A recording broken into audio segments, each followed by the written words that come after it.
Buenas noches, amigos. Gracias por acompañarnos hoy a la conferencia número 42 del ciclo de 50 conferencias de conocimiento de sí mismo. Les recuerdo www.conocimientodesimismo.co, martes y jueves 7 p.m. Bueno, vamos a arrancar hoy con esta conferencia, con este tema para compartirlo, que se llama dos clases de conocimiento, objetivo y subjetivo. Entonces, los objetivos de este tema son guiar con respecto al origen del conocimiento.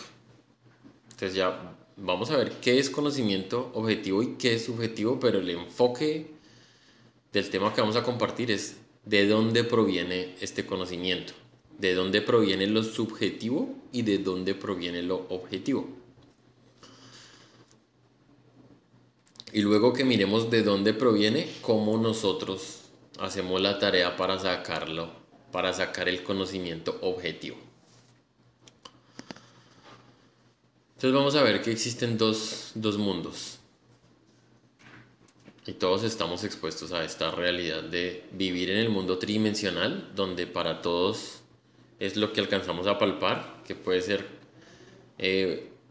podríamos considerar que nuestro cuerpo físico es el que está en la tercera dimensión. Y el mundo interior, que podríamos llamar nuestra alma y espíritu. Podemos delimitar esas dos partes, aunque para el caso de nuestro cuerpo físico no podría existir como estamos sin el mundo interior. En cambio, sí es posible que exista alma y espíritu sin cuerpo físico. Miremos entonces qué hay en el mundo exterior en lo que tiene que ver con el conocimiento subjetivo, porque el conocimiento subjetivo sale del mundo exterior, entra directamente en el mundo exterior, y el conocimiento objetivo sale de las experiencias que vivimos en procesos internos.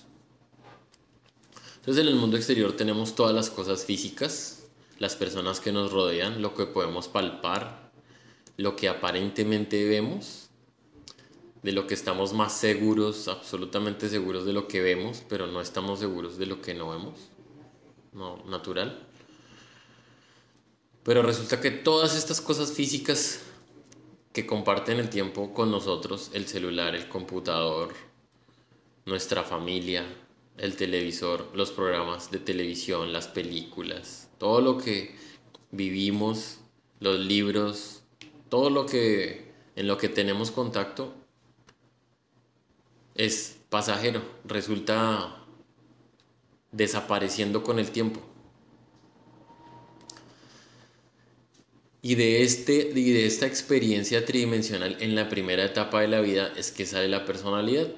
Entonces cada uno se dará cuenta, pues, que siendo realistas, si una persona nace en la China, adquiere unos hábitos. Si nace en la India, otros hábitos. Si nace en Alemania, otros diferentes. Si nace en Salvador, otros diferentes. En Brasil, otros. En Alaska, otros. En cada lugar puede que tengan su religión, sus principios morales, su ética, su orden jerárquico, su formato de éxito, las costumbres, lo que se debe o no hacer supuestamente, y sin querer señalar a la humanidad de copietas, realmente todos somos unos copietas, porque es natural que si vemos que aquí en América comen con cuchara, pues comemos con cuchara. Pero si nacemos en el Oriente y comen con palitos, pues comemos con palitos. Y así sucesivamente, absolutamente todo. O sea, donde nosotros nacemos, Entonces, donde se forma nuestra personalidad, o sea, nos rodean lo que nos dicen nuestros papás, lo que nos dice el colegio, lo que nos dice la televisión, porque eso sí, la televisión, las películas, los comerciales, forma parte importantísima de la creación de la personalidad, más nuestras experiencias interactuando con las chicas y los chicos en el colegio, en la calle, cuando somos pequeños, en los juegos. Eso es lo que va a resultar construyendo una gran parte de nuestra personalidad, y otra parte ya es con lo que nosotros, con las inquietudes, aptitudes que nosotros tenemos y cómo las se van desarrollando durante la ejecución de nuestra corta existencia en el planeta. Dentro de la personalidad, entonces encontramos las normas que hablamos, porque si uno nace en cualquier lugar, entonces, por ejemplo, hay países en donde es prohibido y puede dar hasta un encierro temporal en cierto lugar, orinar en la calle. En cambio hay países donde no pasa nada. Y así sucesivamente, entonces esa persona nace y cree que eso es... le da miedo hacerlo porque pues da cárcel. En cambio en otros países pues hasta lo hacen en lugares públicos enfrente de la gente. Bueno, entonces las normas, costumbres, lo que supuestamente está aceptado, lo que supuestamente o socialmente se puede ver como bueno o malo, eso va formando parte de nuestra personalidad. Y todo eso es copiado absolutamente. Uno escasamente, si es muy brillante, llega y se inventa una teoría psicológica de comportamiento, pero el resto, la mayoría de humanos somos copiadores innatos. Y gran parte del bloque de información teórica que tiene que ver con el conocimiento subjetivo es lo que nos dan en el tren de información de nuestra academia, empezando desde que estamos bien pequeñitos y nos meten a compartir con otros niños en lo que aquí en América, por lo menos aquí cerca de Colombia, Panamá, en los países que rodean a Colombia se llama kinder o el inicio de la vida escolar. Después viene primaria, después secundaria. Ahí nos meten un bloque de información, a mi consideración denso, porque uno resulta usando muy poquito en la vida real.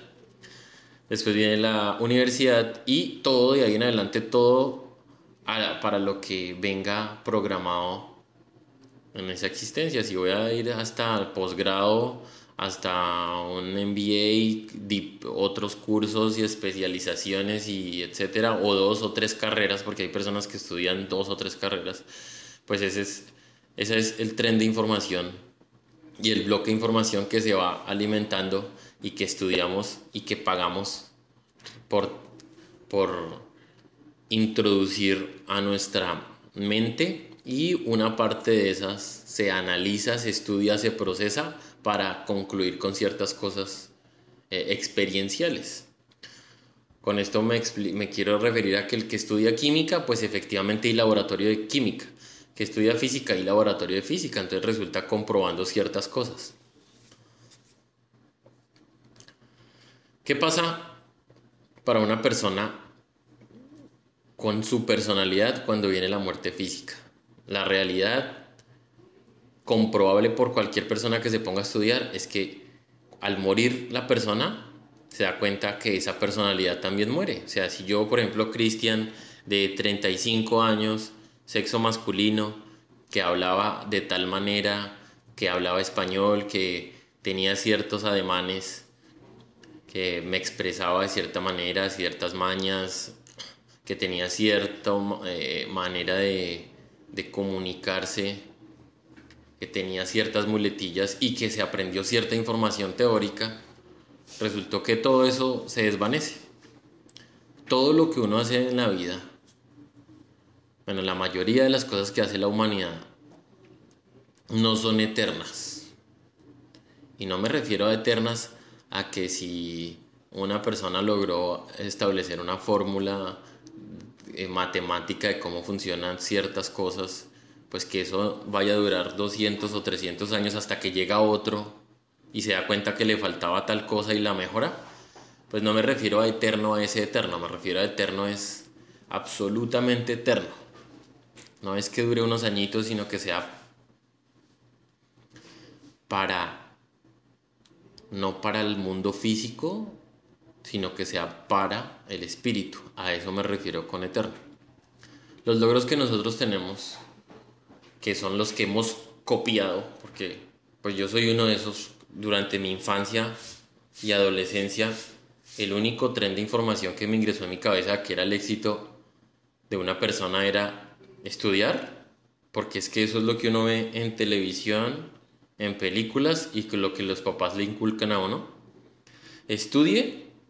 Y yo que veía en mis tíos que tenían finca. Entonces un formato de éxito para mí fue que uno tiene que tener finca. Entonces los vecinos tenían carro y mi papá tenía otro carro. Entonces mi formato de éxito se armó con que debía tener por lo menos un carrito. Mis compañeritos de donde yo nací, de donde yo me desarrollé, viajaban a otras ciudades de vacaciones. Entonces una parte del formato de éxito es tener dinero para poder viajar. Eso es lo que se volvió por un tiempo mi formato de éxito, que definitivamente decidí desbaratar en mi vida porque pues la inquietud espiritual logra desbaratar un montón de formatos de forma intuitiva inclusive. O sea, no toca irse tan lejos para darse cuenta que el que estudia durante 15 años en su vida y el que no estudia durante 15 años en su vida, no hay una fila después de la muerte para los que estudian 15 años y los que no estudian 15 años. Son dos hermanitos diferentes con una composición similar, cada uno es una diablera, pero una decidió embutirse un recontramontón de información para poderse vender mejor y que le den más plata por su tiempo que el que no estudió, básicamente. O tener otro tipo de logros, porque es que el que estudia también siente un montón de orgullo. Y bueno, pasan un montón de cosas adentro de la persona que estudia. Pero todos esos logros resultan siendo una fantasía a la hora de la muerte, porque la persona que muere con la muerte física, una persona puede haber estudiado 20 años y puede que haya hecho ciertas cosas aquí en el planeta siendo realistas. De pronto, si fue arquitecto, entonces participó en una biblioteca o en 10 bibliotecas en la construcción, o participó en 200 casas o en tales proyectos, pero eso resulta siendo una fantasía de esa persona, que al morir de esa persona, sinceramente, al planeta ni le va ni le viene, a la ciudad ni le va ni le viene, a la familia, a eso sí le duele y sufre, pero el planeta y el universo, terminó esa persona su proceso en la vida. El planeta ni se mosquea con que se muera una persona. Conclusión, es tan efímero lo que nosotros consideramos como logros aquí en el planeta y que están vinculados a nuestra personalidad que adquirimos y que copiamos, tan efímero que el planeta, ni el barrio, ni la ciudad sienten, se transforman cuando nosotros dejamos de existir. Cualquier persona puede decir cualquier pero con respecto a esto. Que no, que si es un presidente, entonces sí, cambia todo el rumbo de la historia. Que es que si es un científico y se murió en un ensayo, entonces sí. Bueno, cualquier persona puede decir cualquier cosa, pero ahorita nos vamos a dar cuenta, un poquito más allá de la conferencia, de qué es un conocimiento eterno, qué es un conocimiento objetivo. ¿De dónde sale? A ver si esos científicos y todas esas personas súper importantes que resultan siendo una diablera exactamente igual que nosotros. Porque si se fijan, cualquier político famoso es una diablera igual.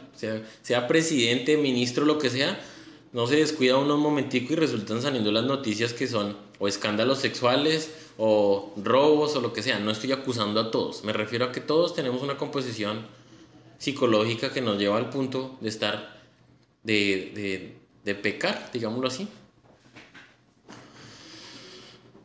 Entonces, ¿por qué podría uno afirmar que el conocimiento subjetivo atrofia la capacidad de despertar? Que suena muy fuerte cuando yo preparé esta conferencia y la estudié y me di cuenta dentro de mí. Entonces yo viví esta semana esto que estoy hablando acá, yo lo viví, entonces por eso no, en este punto yo no estoy echando carreta ni una historia que me copié, no, yo en este momento viví la semana pasada lo que significa la inspiración y el permitir que fluya en la vida de uno algo diferente a la comparación con la información de la memoria. ¿Por qué? Porque durante el proceso de la academia, cuando uno está adquiriendo información y adquiriendo, lastimosamente se está programando. Entonces, ¿qué pasa? Que durante esos años, cuando sale de esos años, si estudió cuadriculado, su vida es cuadriculada, Cristian. O sea, usted sale y todo lo ve a cuadritos. Estudió circulitos, entonces su vida es de circulitos. Entonces, cuando sale una persona de ese tren de estudio, entonces ve la vida de la manera como se formateó. Y si uno le dice a una persona que estudió muchísimo, oiga, es que existe otra manera de usar la mente, del cuerpo, la capacidad mental, y es comprender el significado de la existencia en el planeta. Y la mejor manera de usar la mente es no pensar. Eso va en contra de toda la academia, porque la academia nos siembra en nuestra personalidad que la mente es la reina. O sea, que la mente es en el humano el tope del tope. Imagínense que no es el espíritu, no, es la mente. O sea, tenemos que pensar mucho, y entre más piense y piense y piense y piense, cuando al contrario, la sabiduría sale inclusive de no pensar. Muchas veces uno escucha al corazón cuando no piensa, pero que yo le diga a un académico científico, oiga, escuche su corazón, hay una conexión entre el espíritu y el alma y están conectados con su corazón. Entonces, bájele el ritmo a su mente y escuche su corazón. ¿Qué le dice con respecto a esa inquietud que tiene? ¿Qué le va a decir a uno una persona que se ha metido en un tren de conceptos? Bueno, entonces a mí esta semana me ocurrió que me di cuenta que cuando uno está expuesto a una información como esta, que tiene el objetivo de conocerse a sí mismo, entonces cuando uno ya tiene el vaso de sus conocimientos lleno, totalmente lleno, entonces no se permite creer ninguna otra historia más. Porque nosotros, como somos copiadores, entonces copiamos de libros de los que los demás nos dicen y así armamos nuestra película de vida. Cuando llega un concepto un poquito extraño y diferente con respecto a todo el bloque de información que nos metimos, pues de una vez lo rechazamos. Entre más información tengo, más fácil es rechazar una información diferente a la que tengo por dentro. Y el humano normal se vuelve un comparador. Un humano normal es una máquina en piloto automático. Cuando está expuesto a una situación, el humano normal como nosotros lo que hace rápidamente, porque esto es flash, está expuesto a una escena, se va a su aparato de razonamiento y automáticamente dice está bien o mal. Y si tiene que lanzar un juicio, automáticamente se va a mirar sus conceptos, lanza un juicio y lo saca por la boca. Ejemplo, vamos a mirar un ejemplo. Una prostituta en la calle. Cuando una mujer camina en la calle y ve a otra prostituta, entonces pasa eso que les estoy diciendo. La persona va a su mundo interior, en sus conceptos, en las películas, su mamá le ha dicho, en la universidad le dijeron tal, que las prostitutas son esto, tal. Entonces va, compara con su concepto, se devuelve y lanza un juicio. O señala y critica o lanza un juicio. Ahí está la prostituta. Por eso el planeta está así. por ejemplo. Ese es un juicio. Por eso estamos como estamos. Comparó con su juicio tal. Pero no tiene la posibilidad de replantear ese concepto. Ese concepto ya se lo ha metido desde chiquita. Porque es que la mamá le metió el miedo con la prostitución. Y no estoy avalando la prostitución. Estoy diciendo enfáticamente que una prostituta es una hermanita en el planeta que está haciendo un trabajo que para muchísimas personas es denigrante, pero para la realidad psicológica de esa persona, eso es lo que en ese proceso está. Y es una hermanita, tiene su libre albedrío, tiene un montón de condiciones en las que creó su personalidad también y su composición psicológica la llevó a alquilar su cuerpo. Entonces, miren que la conclusión de este punto es, entre más conceptos yo tenga, mucho menos le voy a creer a el espíritu y a la capacidad de regeneración del alma, la capacidad de pensar ni siquiera en que existe otro modo de cómo funcionan las cosas en el universo hombre, en el microcosmos, en nosotros mismos. Entonces, por eso se refiere a esto. Esto no ataca a la academia, cada persona es libre de hacer realmente lo que quiera en la vida y si quiere estudiar 20 y 30 años, pues no hay problema. Solo que esa persona que estudia 20 y 30 años para que reconsidere un concepto espiritual, para por lo menos ponerlo en duda y comenzar a ponerlo en práctica, va a ser muy complejo. Entonces, entre menos conceptos tengamos, es menos difícil obtener el conocimiento objetivo. Ya vamos a ver qué es el conocimiento objetivo. Hasta ahora vamos con el conocimiento subjetivo. Entonces, el conocimiento subjetivo es todo lo que se adquiere a través de todas nuestras experiencias en la infancia, llámese papás, amigos, familia, amigos de la calle, del barrio, primitos y tal, después primaria, después un poquito entrando bachillerato y secundaria y ya los últimos detalles en la juventud, en la universidad. O para los que no estudian, pues el último bloque es más o menos hasta los 18 o 20 años y de ahí en adelante ya está armada su personalidad, ya tiene su formato de éxito, ya cree que tiene una idea de más o menos para dónde va. Y ahí lo único que empieza es a ejecutar repetitivamente los conceptos básicos de cualquier humano que son: trabaje para tener una plática, entonces se gasta unas 8 a 10 horas trabajando en el día para el resto del tiempo gastarse esa plata. Básicamente un humano normal que está vegetando como nosotros no hace absolutamente nada más impactante en el planeta y el universo que venderse por un dinero y después tener que gastarse ese mismo dinero para subsistir y para entretenerse y darse diversión. Más o menos es eso, todo en función de las emociones. Bueno, ahora veamos el conocimiento objetivo, que proviene de nuestro mundo interior. En nuestro mundo interior tenemos estas dos partes.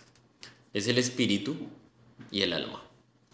En el espíritu tenemos un muy pequeño porcentaje de nuestra esencia. Aquí se dice que es el 3%, cada uno lo comprobará en su vida. Y comprobar esto es una experiencia únicamente de cada persona. Yo les puedo decir en este momento que yo le pedí a mi padre, yo le pedí a Dios una experiencia astral y me mostró de una manera qué es tener un 3% del lado de uno y qué es tener un 97% no del lado de uno, digamos, no trabajando en equipo, no trabajando coordinadamente, y que sí es tener 3% coordinadamente. Esa es mi experiencia, cada uno verá y la entenderá. Pero esto es bien útil que cada uno, bueno, lo revise, porque es que si no, sigue siendo un conocimiento subjetivo. Y todo este ciclo de conferencias, ¿qué es? Un conocimiento subjetivo porque es teórico, es prestado y está entregado. Lo que conocemos como espíritu es eterno, y esto es un concepto obviamente que no encaja en nuestra mente y por tal a un científico y a una persona que estudia enfermizamente. Enfermizamente me refiero a que su Dios se vuelve el estudio. O sea, si no estudio no soy nadie, sin mi cartón no soy nadie, si no estudio qué dirá la gente y toda esa película, que no está mal, simplemente es un formato psicológico. Lo que la materia prima con la que estamos construidos, que es nuestra esencia, la parte de nuestro espíritu, y la materia prima con la que está construida, la que hace que funcione el alma, es eterna. Es como si fuera una arena con la que se puede construir un castillo y después se desbarata, pero sigue la arena y vuelve y se construye otro castillo. Solo que esa arena, en este momento, el 3% de esa arenita es totalmente libre, o sea, no se va a manchar, pero está dormida. No es la que se manifiesta en el mundo físico. Y el 97% es una arena cochina y que está dormida, o sea, cochina y dormida. Estas dos partes, aunque esté dormida y atrapada el 97%, este 100% es la parte eterna. Y el humano, nosotros cometemos la imprudencia de considerar que somos una persona de cuerpo físico que de pronto tiene espíritu y de pronto tiene alma. Listo.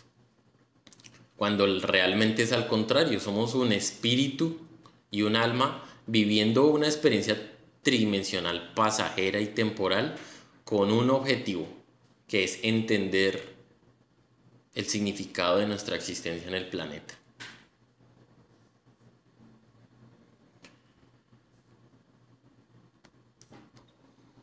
¿Qué más pasa en nuestro mundo interior? Nosotros no sabemos cómo funcionamos internamente. Es más, desconocemos nuestros procesos del alma, no sabemos cómo está formada nuestra alma. Mezclamos conceptos alma y espíritu o significado y es normal, es entendible. Pero por lo menos podríamos decir que en nuestro mundo interior tenemos unas funciones que son el sentir, el instinto, el pensamiento y el deseo. Esas son funciones del alma. Esas no son funciones de la carne. El sentir y el pensar no están en las células, sino es una función del alma y está conectada en esos cuerpos y en esa capacidad a través de unas conexiones con nuestro cuerpo físico, de manera que nuestro cuerpo físico, que es una máquina extremadamente compleja, se usa una gran parte de nuestro cuerpo físico para procesar las percepciones. ¿Cuál es el objetivo al final de esta experiencia tridimensional? Es entender por qué estamos vivos. ¿Y saben por qué no es el objetivo como tal? No es autorrealizarse, hay un objetivo para un grupo de chispas que es generar la unificación, pero como existe el libre albedrío, tanto para el que quiere busca algo espiritual como el para que está pegado al materialismo, por eso el objetivo de la existencia en el planeta inicialmente en su base es comprender por qué uno está vivo. Yo le decía a alguna persona ayer o antier que iba en un taxi, yo le decía a la persona, vea, usted coja más o menos a un papá de una familia normal y pregúntele cuáles son sus funciones como papá y las sabe. Pregúntele las funciones a su mamá, a la mamá y sabe más o menos. Coja una empresa y pregúntele el mensajero y sabe sus funciones. Pregúntele al portero, sabe sus funciones. Pregúntele al gerente y sabe sus funciones. Coja a un policía, pregúntele sus funciones y las sabe, más o menos, en medio de todo. Pero coja a un humano normal y dígale si sabe por qué y para qué está vivo. Es mágico, o sea, es sorprendente. Nosotros no sabemos por qué y para qué estamos vivos, pero sí sabemos por qué y para qué somos porteros. O sea, sabemos más de nuestras tareas que tienen menos incidencia eternamente que del significado de nuestra propia existencia. Entonces el objetivo de la existencia es por lo menos saber por qué y para qué estamos vivos y si uno identifica y aclara esa información, es de libertad de uno si logra hacer la tarea de liberarse de la rueda del retorno eterno acá al mundo físico, unificándose con su espíritu. Yo quiero que miremos un pequeño ejemplo para compartir de por qué no nos conocemos, un poquito de qué es conocerse. Entonces, hice este cruce de información que es el hijo, la esposa y uno mismo, con el estudio, el deporte, el chisme y el dinero. Entonces voy a coger el hijo con el estudio. Uno cree que sabe que el hijo, uno cree que conoce al hijo, ¿sí o no? Entonces resulta, les voy a poner una historia de una cena. Resulta que el hijo termina el bachillerato y no sabe qué estudiar. Entonces él tiene por dentro una inquietud de estudiar música, pero el papá le dice, venga, no, es que eso no da plata. Lo que da plata es el derecho o la contabilidad, por ejemplo. Y además yo sé que usted es bueno para los números, entonces yo lo conozco y usted es bueno para eso, entonces tal. Entonces el hijo resulta con más incertidumbre todavía, no escucha su corazón, sino por un lado al papá le escucha que da plata, por otro lado tiene una inclinación por la parte del arte, sus amigos estudiaron arquitectura, entonces bueno, está en un enredijo. Nosotros creemos que conocemos a nuestro hijo de una manera, pero él no está seguro de su decisión y resulta que llega y estudia una cosa y al final de que estudia o en la mitad, cuando ya llega y se libera y dice, no, yo no quiero estudiar derecho, de malas, entonces me quedo sin que mi papá me ayude, pero yo quiero estudiar artes y ya, y voy a estudiar artes escénicas. Entonces, ¿qué pasa ahí? Que una persona estaba totalmente, bueno, tenía dudas. Después, con un carretazo del papá, llegó y se parcializó hacia un lado, porque el papá creía que lo conocía. Después, entonces, vivió la realidad de su mundo interior y es un choque, y decidió cambiarse de lo que estaba haciendo. Entonces, a lo que quiero ir es que el papá cree que conoce el hijo y el hijo cree que sabe lo que va a hacer por lo que dicen y después se revienta y explota y dice no, esto no es. Y entonces opta por hacer otra cosa que es más genuina con su mundo interior. Entonces el hecho es que uno cree que conoce y cree que conoce al otro, pero no sabe lo que hay en su mundo interior y no sabe de dónde viene en otra existencia, no sabe qué aptitudes tiene y no sabe los conceptos que le está implantando y imponiendo a su propio hijo. Veremos, por ejemplo, la esposa con el chisme. Me ha pasado en mi vida que he visto cómo varias de las vecinas que vivían cerca de la casa de mis papás tienen una costumbre de reunirse a hablar. Y normalmente esas charlas son para compartir entre esas la vida de los demás, o sea, echar chisme.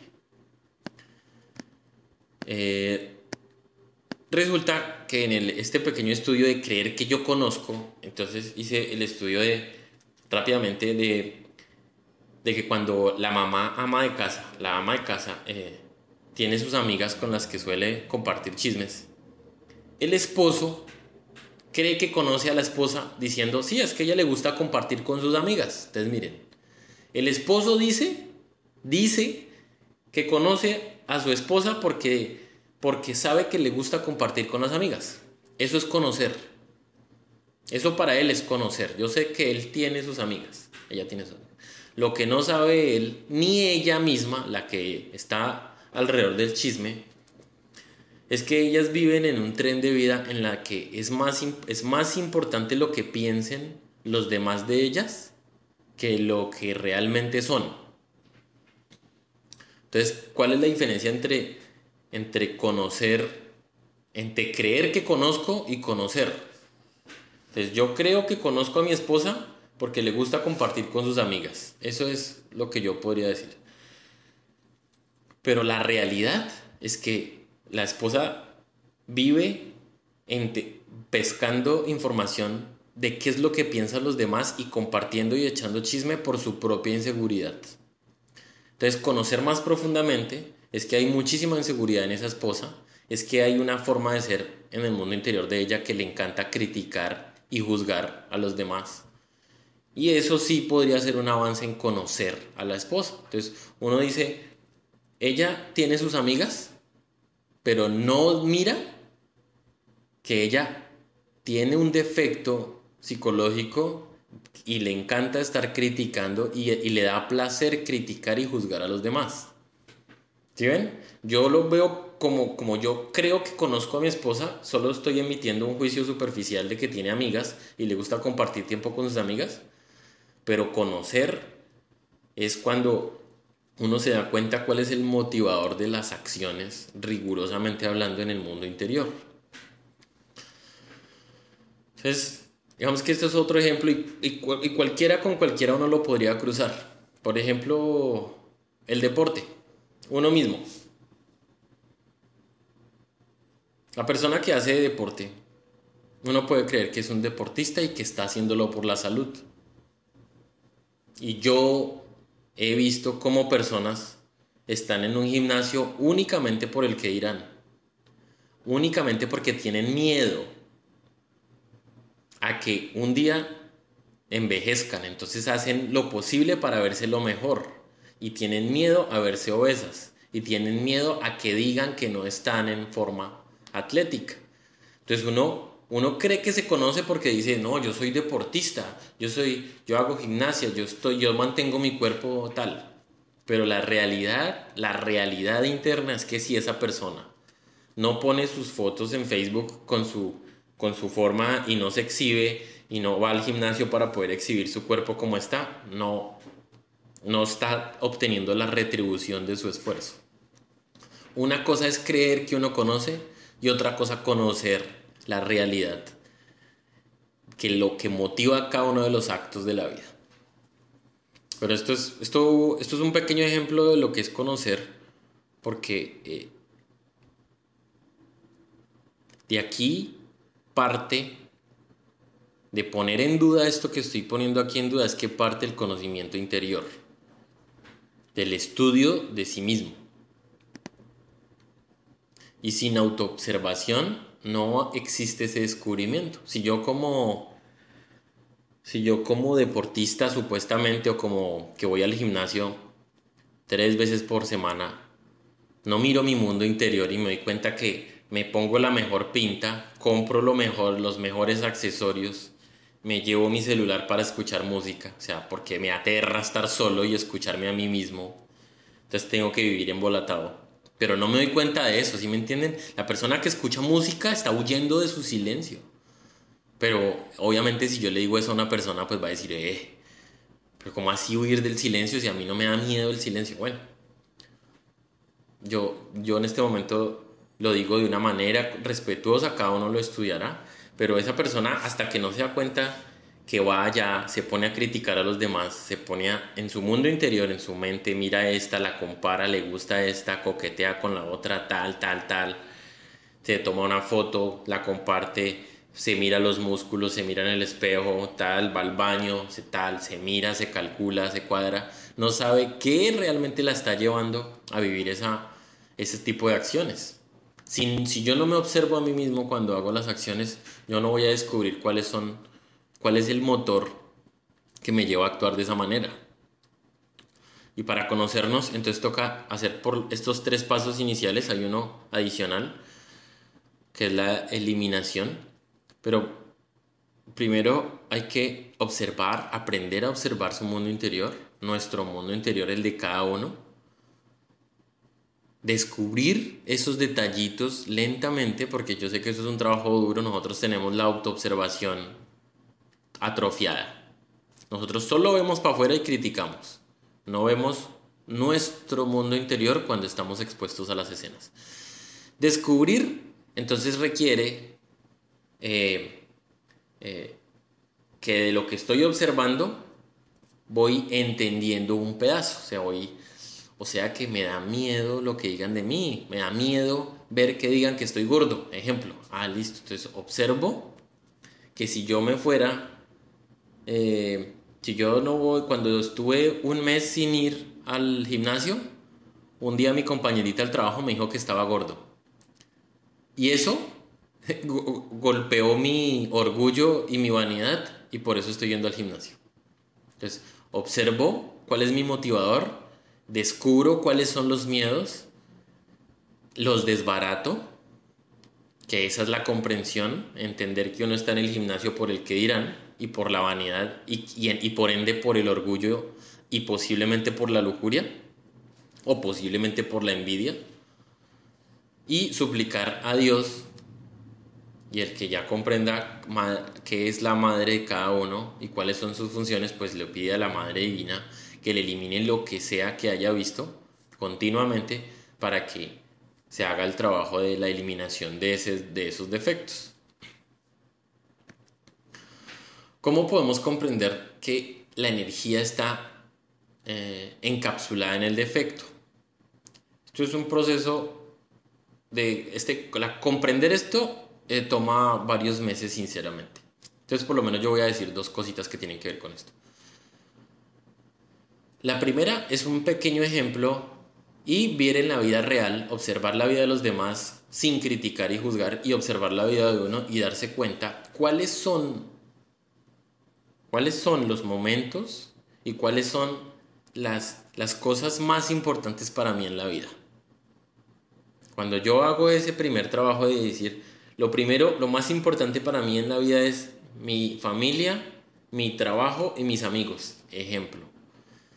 Yo ya que estoy diciendo, a mi familia, yo les pido en este momento, la persona que está contestando así, que calcule cuántas emociones, cuántos pensamientos, cuántos deseos y cuántos instintos ha usado en su familia.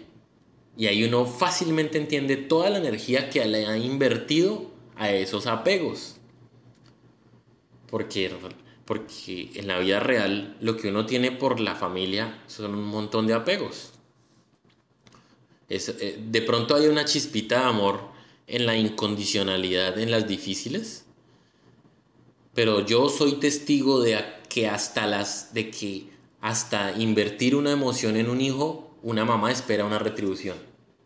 Yo lo he visto, eso sí, nadie me dice a mí que no, eso es mentira. No, carreta, yo vi cómo una mamá le invierte energía a su hijo y energía a su hijo hasta el día que se le sale la cantaleta. Y el día que la mamá le dice la cantaleta y pero es que usted cuánto le he dado, pero es que usted ha estado, pero es que yo he estado, pero es que está, ¿sabe qué está haciendo esa mamá? Cobrando de vuelta sus emociones invertidas. Eso es lo que está haciendo, cobrando, porque entonces no hay amor. Si fuera amor, yo hago sin esperar nada a cambio. Pero si yo le doy a mi hijo y le doy a mi hijo y le doy a mi hijo, y entonces cumple esta edad y dice, oiga, pero es que usted no ha hecho, mire a su hermano, mire el otro que sí. Entonces, pero ¿y yo cuánto he invertido? Mire, yo me he matado, mire yo lo que le he dado, yo. Entonces por eso les digo que yo lo vi. Entonces, esta no es una historia prestada, sino que yo he visto que en el mismo hogar hay una mezcla de pensamientos, emociones y deseos bien enredada en la que pueda que haya un poquitico de amor, pero está bastante lejos del concepto de amor verdadero universal. De manera que a lo que iba es que si yo respondo como familia, trabajo y amigos, yo ahí puedo calcular rápidamente cuánto tiempo he invertido, cuántas emociones, cuántos pensamientos y cuántos deseos en mi familia. Y así proporcionalmente son mis apegos y las formas de ser que yo tengo por dentro de dependencia, posesión, orgullo, envidia, de todas nuestras formas de ser con respecto a esa familia. Y así con el trabajo, porque cuánto tiempo y energía, plata, ilusiones y emociones he invertido en mi carrera. Si desde los 12 años yo quería ser bailarina, entonces estudié y recontraestudié, pues cómo son sus ilusiones de bailarina. Pues los tienen las nubes y su éxito es ser bailarina. Entonces por eso su segundo punto es bailarina. Y el tercer punto son sus amigos, pues porque le gustan la rumba, la diversión y tal. Entonces, listo, tiene sus amigos. Yo les quiero les quería dejar esta inquietud, pero les voy a poner un punto preciso que tiene que ver con una persona que yo conocí, que me mostró y me confirmó lo que significa una ilusión con respecto al béisbol. Es un muchacho que desde pequeño comenzó a jugar en un barrio humilde béisbol. Todos los amigos le decían que era bueno, entonces calculé el ego donde iba creciendo. La mamá le decía, las personas con las que comenzó a entrenar le decían que ya podía pasar a una categoría en una en un equipo no profesional, pero en una lo que se llama, bueno, no logré explicarlo, pero digamos que fuera escalando para llegar a nivel profesional. Y entonces esa persona se metió en su cabeza que iba a ser jugador profesional y que iba a ir a un día a Estados Unidos. Entonces yo ahorita cuando hablaba con él, él se quedó con un trauma porque a cierta edad se le truncaron sus sueños y es la hora que tiene el trauma. O sea, ya se le pasaron 7 años en las que se puso a hacer otra cosa y entonces ya no pudo cumplir su sueño.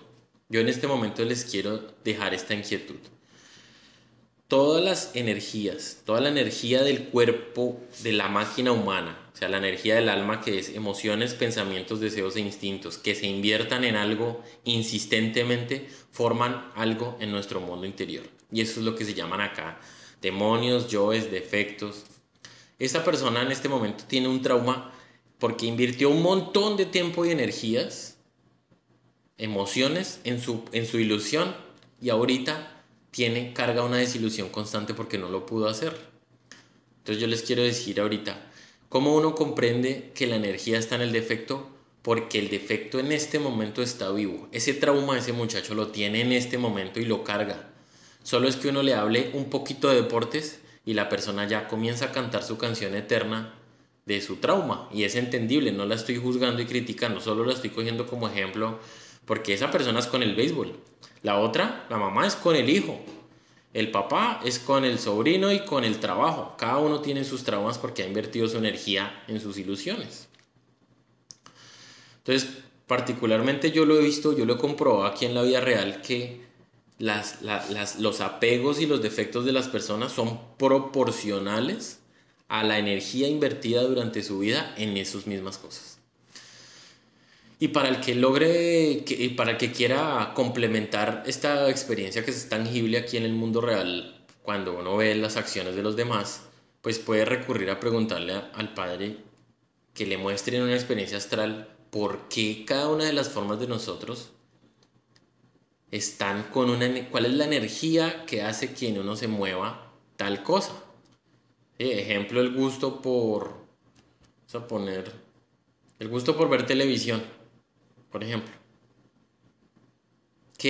¿Dónde está el gusto por ver televisión y por qué nosotros lo tenemos? Bueno, entonces uno fácilmente puede ir a hacer una retrospección y darse cuenta en su vida cuándo comenzó a ver televisión, qué información vio, qué pasaba en el núcleo familiar para que la persona se le pegara a ver televisión, qué ha adquirido en su vida, en su experiencia de vida, de todos los programas que vio cuando era chiquito, qué ideales tiene de vida ahora con respecto a lo que vio de televisión y qué hace cuando ve televisión ahorita, porque si llega a tomar cerveza y a ver televisión, entonces ya tiene el amigo de la cerveza con ver televisión, entonces le gusta el juego de fútbol o de béisbol mientras ve televisión, entonces allá uno descubre ese perfil psicológico y lo entiende.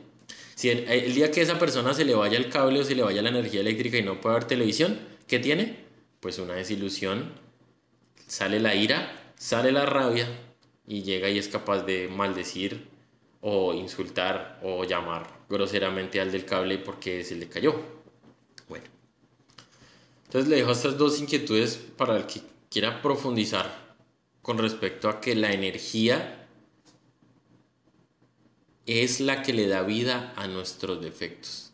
Ojo, la energía nuestra, o sea, nuestra esencia, le da vida a nuestros defectos. Y nuestros defectos son unas formas de ser en nuestro mundo interior y el motor de esos defectos es nuestra propia energía que nosotros participamos en la creación de ese defecto. Y ahora, ¿cómo comprender un defecto? Hay dos mecanismos que se enseñan acá, en las guías. Uno es la muerte en marcha, que es la vigilia rigurosa al mundo interior y estar suplicando eliminación a Dios o a nuestra Madre Divina de instante en instante. Y la otra es un estudio más profundo, más detallado de lo que uno quiere aprender, de lo que uno quiere comprender. Voy a poner otro ejemplo acá, que yo sé que vivo lleno de ejemplos, pero es que esto es lo que yo he comprobado en mi vida más que todo, y esto es lo que da más frutos con respecto a sacar la sabiduría, porque la sabiduría no sale de los libros ni sale mágicamente, sino sale de uno mismo, de las escenas que uno tiene cada día. Voy a poner un ejemplo que se llama los amigos. Pepito tiene una serie de amigos y los considera sus amigos. Entonces él dice, ellos son mis amigos. El concepto amigo, él se le pegó y el valor de la amistad de él está en lo que hacen con sus amigos. Entonces si van a tomar, si van a romperle el vidrio a la vecina, si van a jugar fútbol, si van a fumar, si van a pintar un graffiti en un puente, si se van a emborrachar, si van a pelear juntos, todo eso es de amigos. El día que uno tiene una dificultad o el día que uno decide comenzar a cambiar su mundo interior y entonces ya no quiere tomar con ellos, entonces ellos le dicen a uno, uy, pero es que usted qué le pasa porque ya no toma. El día que uno no quiere ir a pintar un muro con ellos, entonces dicen, oiga, pero usted qué le está pasando, usted ya no, como que perdió las ganas de vivir. El día que uno ya no habla suciamente de las mujeres como ellos están acostumbrados a hacerlo, entonces ya uno se vuelve inservible. Conclusión, lo van a sacar de su vida. Entonces uno ya no es el amigo de ellos. Y cuando uno tiene una dificultad, entonces uno recurre a los amigos y los amigos, como uno ya no es el compinche, como uno ya no les gasta o no saca plata o no les escucha sus historias o no es compinche para ir a pintar ni a ir a tomar ni a emborrachar, entonces ya no le van a hacer un favor. Entonces ahí es donde comienza a desbaratársele a esa persona el concepto amistad.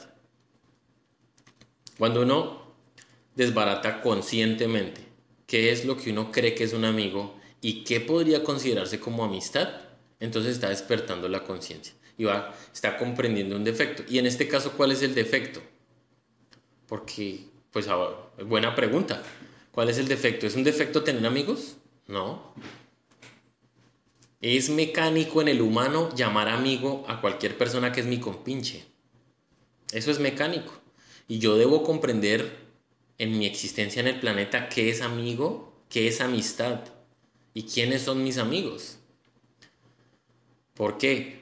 Porque la persona que tiene el amigo que le gasta, y ahí de estos hay montones de personas, que lo llama cuando sabe que necesita que le gaste, entonces llamemos al bobito, él es mi amigo. Y el otro, sí, voy a volver a explicar. Yo soy el líder de mi grupo, por ejemplo, de los amigos, entonces cuando no tengo plata, llamo a Jairo. Y Jairo resulta que como tiene plata, pero es un bobito, pues entonces yo lo hago sentir mi amigo porque él me gasta. Entonces lo llamo y para Jairo, como yo soy el líder, para él es muy importante que yo lo llame. Entonces él ese día se siente muy especial porque yo lo estoy llamando. Entonces para él yo soy el amigo ese día.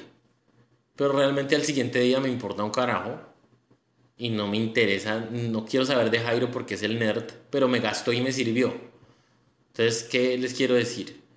Que uno se deja ilusionar y uno cree que los amigos son los amigos, pero realmente hay un montón de cosas psicológicas funcionando entre una diablera y otra, o sea, entre un ego y otro, y uno debe de velar y desbaratar y saber quién es el que es amigo, qué es amistad, y saber dónde está uno con respecto a la humanidad en el planeta. Entonces uno lo comprende de instante en instante o estudiando rigurosamente, que son dos prácticas que se enseñan en otras conferencias. Cuando uno hace la tarea de eliminar un defecto, ocurre que se libera la energía que le daba vida a ese defecto. Recordemos que hace 2 slides vimos que cada uno de nuestros defectos tiene vida gracias a la chispita con la que lo formamos, porque nosotros lo formamos con nuestra palabra, pensamientos, emociones y instintos y deseo. Todo eso es una creación de nosotros. Y como yo he invertido un montón de tiempo en emociones, pensamientos y deseos, pues mi forma de ser del beisbolista es una ilusión importante en mi vida. Bueno, entonces cuando uno desbarata el trauma y ya se da cuenta y lo aterriza, lo desbarata, y le suplica eliminación y sale y comienzas a ver la sabiduría, lo que ocurre es lo que está aquí en la gráfica.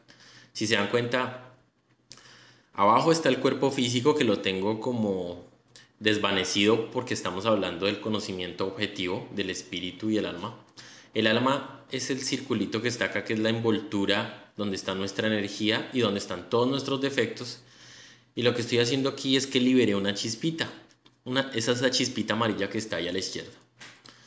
Ahí ocurrió cuando yo liberé el trauma de mi juego de béisbol, de ser jugador de béisbol. Yo liberé una chispita que estaba ahí atrapada, que es la chispita que sale de la ilusión. La ilusión es un sueño, una fantasía de llegar a jugar en Estados Unidos. Entonces yo tengo que desbaratar para mí qué es estar en Estados Unidos, qué es querer tener fama, qué es ganar dinero en esa magnitud de ser un jugador en Estados Unidos, qué es tan importante para mí el que dirán, por qué quiero hacer diferencia en mi barrio, por qué quiero salir de mi barrio. Todo eso, cuando uno lo desbarata, entonces viene la sabiduría del que dirán, del poder, de la fama, del dinero. Toca trabajar todo eso para poder liberar las chispitas que se atraparon durante el proceso de ilusión de ser jugador. Todas las creé yo, ilusionándome con ser jugador en Estados Unidos. Cuando uno hace el proceso de eliminar el defecto, comprender la situación, entonces se libera esas chispitas que están atrapadas aquí, en ese defecto. Y cuando se libera esa chispita, lo primero que pasa es que se libera y luego despierta. Uno primero la libera de donde está atrapada y luego ocurre un proceso del despertar que ocurre cuando uno hace obras conscientes y el Padre le da la sabiduría a esa chispita. Me explico un poco más. Cuando yo estoy trabajando mi trauma de ser jugador de béisbol en Estados Unidos, por el medio de ese estudio de ese trauma, yo tuve que haber estudiado por qué yo quiero ser rico. Cuando uno entiende de dónde salió el deseo de ser rico, entonces entiende un montón de cosas de la existencia en el planeta. Cuando sale esa chispita que estaba encapsulada en querer tener dinero, entonces esa chispita coge la sabiduría de la ambición y la codicia. Cuando uno tiene la chispita al servicio del espíritu, opuesta a la codicia, entonces viene algo que es la virtud opuesta a la codicia. ¿Y qué es la codicia? Yo les pregunto, la codicia es yo quiero para mí y yo acumulo. ¿Sí o no? ¿Qué es lo opuesto a la codicia? Compartir, ¿sí o no? Entonces lo que sea que haya es para todos. Ese es el opuesto a la codicia, la virtud, o sea, compartir o dar al que necesita. Cuando uno hace obras conscientes en la existencia, como darle a otra persona algo sin pedir nada a cambio por un bienestar, entonces ahí está haciendo una obra de amor y ahí es donde se despierta en los actos la sabiduría de la chispita que yo liberé de mi estudio. Así es como se despierta prácticamente y se transforma el humano, porque partió de una escena de la vida real, la estudió, se valió de Dios para desbaratarla y luego viene la liberación de esa chispita atrapada, la entrega de sabiduría del Padre, porque uno hace el trabajo de justicia, de eliminación, pero el Padre es el que le da la sabiduría. O sea, esa chispita, digamos que sube al espíritu, se junta con el espíritu y se vuelve una parte activa de nosotros en la tercera dimensión, la virtud. Entonces, Cuando uno elimina las ganas de tener dinero codiciosamente, entonces tiene la virtud de compartir. No solo quiero para mí, sino todos tenemos. Y si yo comienzo a comportarme durante mi existencia en el planeta con esa virtud, cambia el resto de mi vida para siempre. Yo no tengo entonces el enfoque de mi vida en hacer dinero. Ya no, porque ya desbaraté un pedazo en lo que tiene que ver con mis aspiraciones deportivas. Esta sabiduría que acabo de describir, que sale de un proceso consciente, preciso, práctico y descrito acá, es lo que se llama el conocimiento objetivo. Cuando yo descubro mi ilusión, todo lo que pasó para que yo me ilusionara, cuántos juegos vi en televisión, cómo me soñé, cómo me imaginé vestido, cómo me imaginé teniendo dinero, viviendo en una mansión, cuánta energía invertí, desbarato todo eso, yo despierto en mí la sabiduría de esas chispitas que liberé. Y eso es lo que se llama conocimiento objetivo, porque sale del mundo interior. Ese es el conocimiento objetivo. Y de todas las chispitas que yo libero, cada chispita tiene su sabiduría.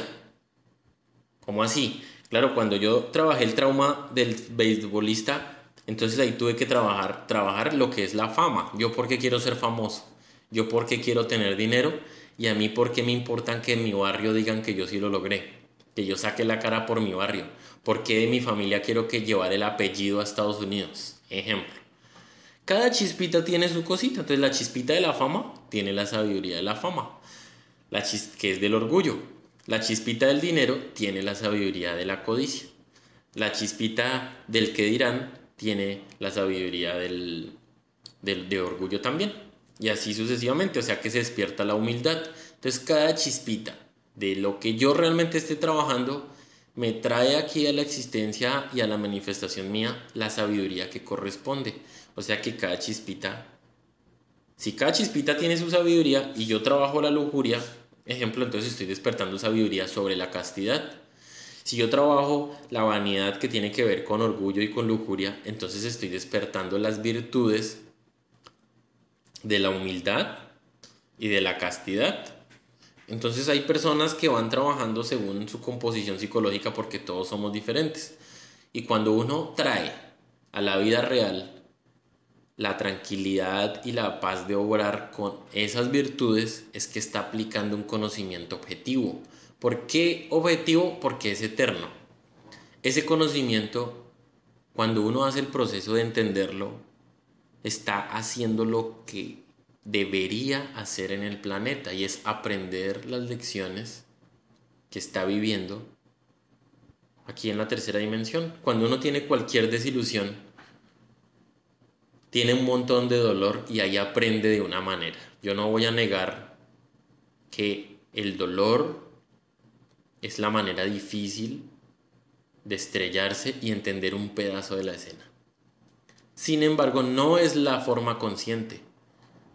Cuando una persona se golpea contra el mundo con respecto a su ilusión de ser beisbolista, se estrella duro y puede que tenga un trauma como para suicidarse. Es posible. Sin embargo, en ese proceso del golpe y de sentirse mal, el dolor está liberando chispitas, pero no conscientemente. Esto tiene un significado bastante más profundo de lo que parece, pero de pronto toca otro estudio un poquito más, porque en eso está toda la humanidad. Toda la humanidad vive estrellándose y viviendo dolor, sufrimiento y miedo. Para la persona que decide hacerlo conscientemente, está haciendo un paso y no espera la desilusión ni espera la tragedia, sino yo empiezo a trabajar ya mismo, instante en instante, la ilusión. Y es más valioso, porque si hoy tengo un montón de desilusiones posibles en mi vida, pero hoy estoy creando otras ilusiones, yo cambio el resto de mi vida cuando yo hoy dejo de construir ilusiones en mi vida con mi propia energía. Interrumpo el proceso de creación de ilusiones y voy entendiendo por qué quería ilusionarme con tal cosa. Entonces pueda que yo tenga 35 años, pero llega un cliente y me dice: hermano, en donde usted trabaja, creo que hay un potencial muy importante para trabajar en Dubái. Allá podemos hacernos ricos.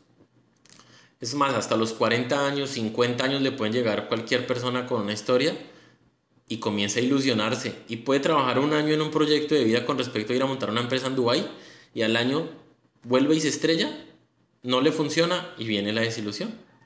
Eso nos pasa a todos. Cuando yo desde ya comienzo a eliminar mi ilusión, elimino para siempre en mi vida la desilusión. Y automáticamente estoy rescatando ya mismo la sabiduría que tiene que ver del momento en el que me estoy ilusionando. Esa es la diferencia de hacerlo inconscientemente y conscientemente. Entonces, resulta que la conciencia eterna o el conocimiento objetivo viene de adentro. No es lo que nos enseñan en los libros, en la universidad. No. Es más, en la universidad no le enseñan a uno qué es ilusión, desilusión. Qué es el formato de éxito que nos han metido los medios de comunicación, la publicidad, la televisión. Y por qué yo tengo incertidumbre, por qué no escucho mi corazón. O sea, en la universidad no le enseñan a uno cómo funciona el humano. En la universidad le enseñan a uno un bloque de información que le sirve para ganarse la vida de una manera. No es mala la universidad, solo que no le enseña a ser una criatura consciente del universo.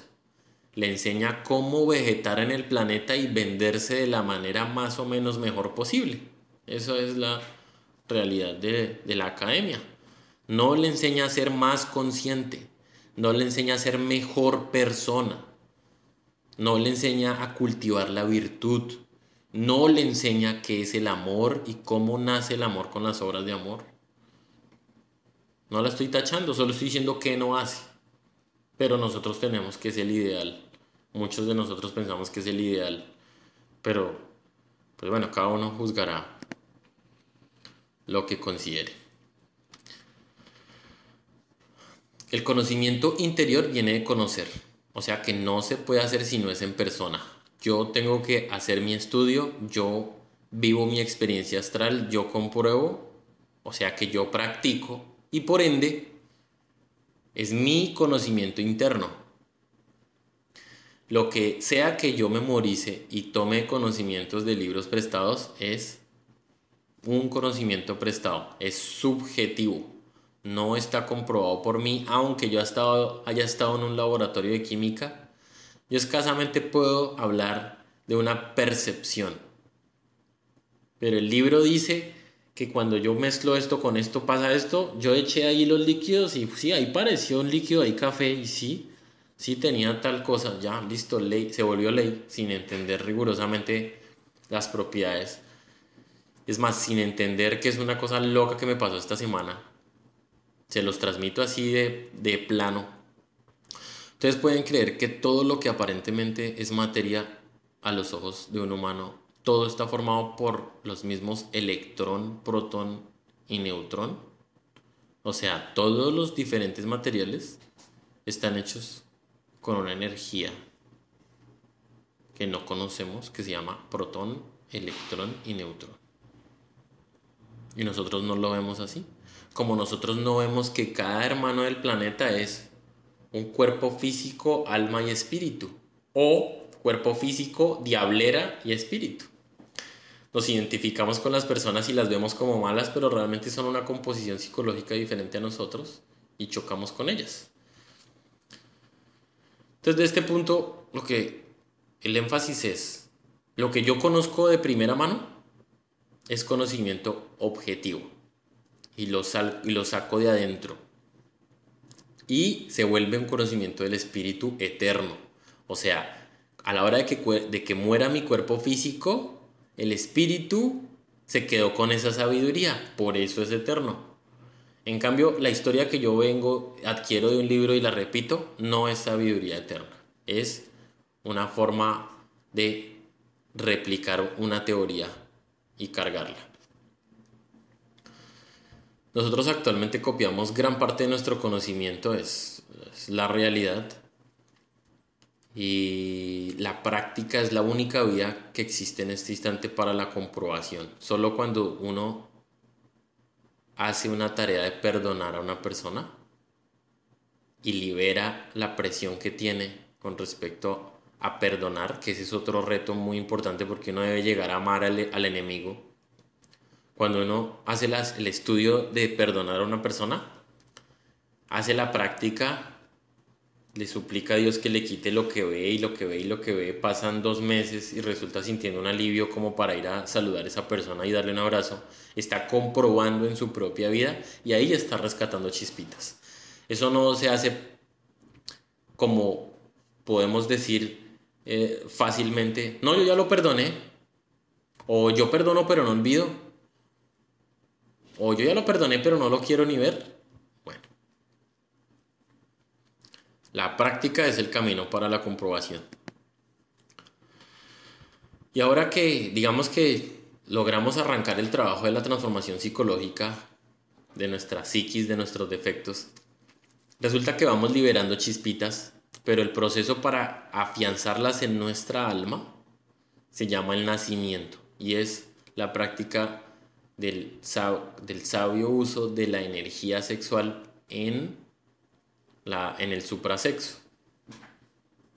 Es necesario hacer la creación del trabajo de los cuerpos en las otras dimensiones para cristalizar esta sabiduría en el alma e inmortalizar el alma. Entonces saqué este pedacito que dice Jesús en las Escrituras cuando estaba hablando con Nicodemo, que era un líder religioso, y entonces Jesús le dice unas palabras, Nicodemo no entiende y Jesús le dice: de cierto te digo, que el que no naciere de nuevo no puede ver el reino de Dios. Bueno, este es el nacimiento que se hace por el medio que se da la guía acá, que es la unión sexual hombre-mujer en ciertas condiciones sin derramar la energía sexual de ninguno de los dos, sin tener orgasmo. Este trabajo es el que integra el ser y el saber, porque nuestro ser ya es, pero el saber es el que está rescatando de nuestra experiencia tridimensional. En otras palabras, nuestro ser tiene un nivel de luz, tiene un nivel de sabiduría. Con esta experiencia tridimensional que está viviendo el espíritu, está rescatando más sabiduría. Porque cuando yo me porto aquí mal en el planeta, en la tercera dimensión, hago la tarea de rescatar la sabiduría, libero esas chispas, entonces estoy llevándole un saber de acá, de la parte de la tridimensionalidad, de lo denso, de los defectos, digamos, ¿qué diría para no decir infierno? Porque es que cualquiera podría decir que es muy exagerado decir que es el infierno, que este es el infierno, pero digamos que de los errores que cometemos usualmente, al rescatar de esos errores la conciencia, entonces ese es el saber nuevo y por eso la misión aquí en el planeta de todas las chispitas es despertar la conciencia para poder integrar o unificar en una sola cosa toda la multidimensionalidad de nosotros. Y esto también en otros términos es unir el ser que ya es con el saber que es la experiencia tridimensional del espíritu aquí en el planeta. Es lo que podemos rescatar. Para esto es necesario trabajar con los 3 factores. Un solo factor es flojo y permite un avance hasta cierto nivel. Entonces, si nosotros no morimos, como se enseña la guía de la transformación psicológica, entonces no liberamos las chispas que nosotros mismos atrapamos. Entonces no nos liberamos. Si nosotros no nacemos, no cristalizamos estas chispitas más nuestra energía de cada día en nuestros cuerpos de las otras dimensiones. O sea, no inmortalizamos nuestra alma. Y si no hacemos el sacrificio por la humanidad, o sea, si no hacemos obras desinteresadas, o sea, sin esperar nada a cambio, al extraño y sin contarle a nadie, entonces no estoy practicando las obras del amor, que ese amor es el que va a equilibrar el trabajo de muerte y nacimiento. Nosotros tenemos 7 cuerpos y esos 7 cuerpos están distribuidos en esa composición de 3, o sea, en espíritu, alma y cuerpo físico. Son 7 cuerpos que son el cuerpo físico por el cual podemos conocer la tercera dimensión. ¿Y yo por qué digo conocer la tercera dimensión? Porque nosotros creemos que conocemos la tercera dimensión. ¿Cómo creemos que nos conocemos? Cada uno cree que se conoce, ¿cierto? Y cada uno cree que conoce al vecino. Y cada uno cree que conoce a la esposa. Pero yo por eso les voy a decir, nosotros no nos conocemos y nosotros no conocemos la tercera dimensión, rigurosamente. Cuando creamos el cuerpo vital, entonces logramos comprender qué es el tiempo. El tiempo tiene que ver con la cuarta dimensión y con los estados yinas. Cuando exploramos y creamos el cuerpo astral de las emociones, del fuego, entonces logramos el derecho de visitar otros astros, otros planetas. Cuando creamos el cuerpo mental podemos acceder a los mundos atómicos, al átomo. ¿Se acuerdan que ahorita yo les había dicho que todo lo que nosotros vemos físicamente está formado por electrones, protones y neutrones, que todos forman átomos, que debido a la diferencia entre electrones y protones es que uno puede identificar una materia diferente a otra? Bueno, nosotros no conocemos rigurosamente qué es un átomo nosotros, o sea, el humano de a pie de la calle no sabe qué es un átomo, no sabe cómo está construido ni sus células realmente. Cuando uno construye el cuerpo vital, el cuerpo de la voluntad tiene la posibilidad de acceder a los mundos electrónicos y después cuando construye dentro de sí mismo el cuerpo búdico, tiene acceso a los planetas del Cristo, porque cuando ya armó los primeros 5 cuerpos, cuando ya regeneró y creó los 5 primeros cuerpos, ya tiene la posibilidad de compartir en los planetas del Cristo cósmico, y son los mundos electromagnéticos. Y al terminar de hacer el cuerpo átmico, resulta que accedemos a la luz, a la fuente de toda la sabiduría. Con estos 7 cuerpos es que nosotros podemos conocer el universo y los dioses, pero toca empezar primero a conocerse a sí mismo, cómo funciona. Y todo esto es útil llevarlo a los hechos. Si se nos queda como una historia más, pues es entendible, es un conocimiento subjetivo, pero no deja de ser una historia más. Cuando uno comienza a tener una transformación psicológica propia y comienza a darse cuenta que va perdonando, quitándose traumas, dolores, que va muriendo al miedo y que va haciendo más tranquila su vida, está más en equilibrio, permita que fluya y tiene una parte activa en el planeta con respecto a la sabiduría que hay que dar, entonces ya no es una historia más. Sin conocer, no es conocimiento verdadero, sino es conocimiento prestado. O sea, el que no hace la tarea de comprobación, de práctica y comprobación, pues tiene conocimiento prestado, y es normal hacerlo en una etapa inicial de este trabajo.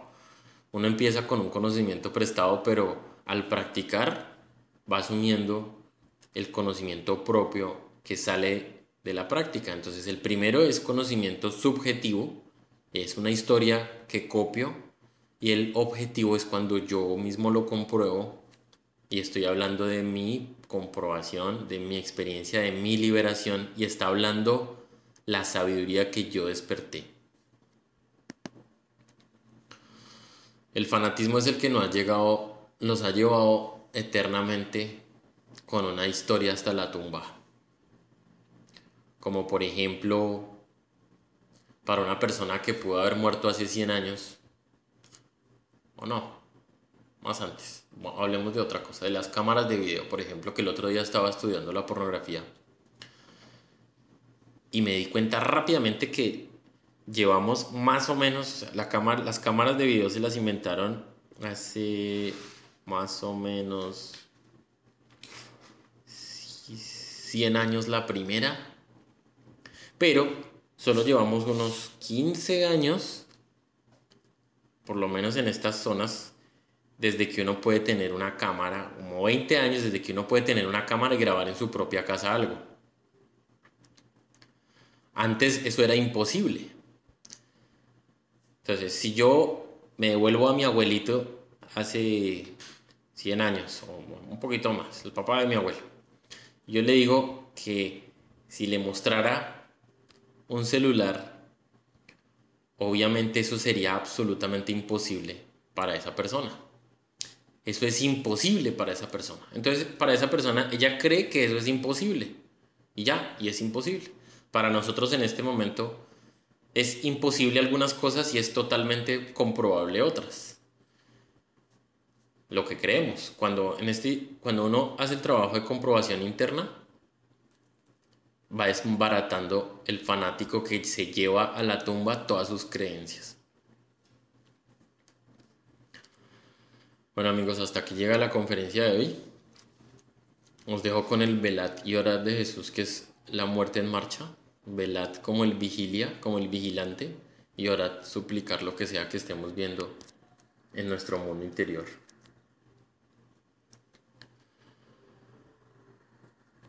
Bueno, les recuerdo ciclo de 50 conferencias, www.conocimientodecimentes.com